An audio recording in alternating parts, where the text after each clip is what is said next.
Hi guys! What's up? Good day sa inyo lahat. Ngayon nga pala, magpo-food trip naman tayo. Ngayon, nandito tayo sa Vikings SM North EDSA.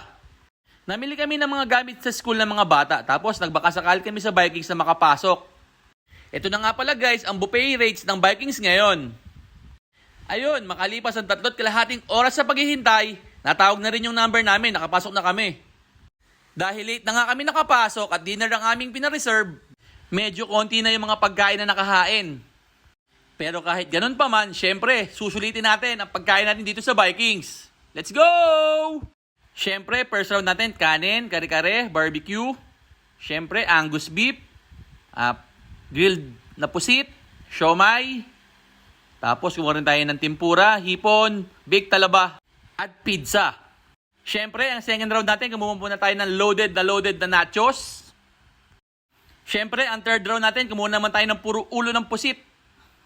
Round 4 natin is Japanese siomay, Angus beef, lechon kawali at saka barbecue pusit. Fifth round natin, syempre, hindi mawawala ang paborito natin na sashimi at saka pizza. At syempre, ang ating last round, walang iba kundi ang ating paboritong mga maki. Ang daming pamimili yan, kaya solba-solba ang ating tiyan sa maki. Overall, nag-enjoy pa rin naman kami kahit late na kami at kukunti na yung pagkain na nakaserve. Paano ba yan guys? Yun lang, maraming salamat sa panonood!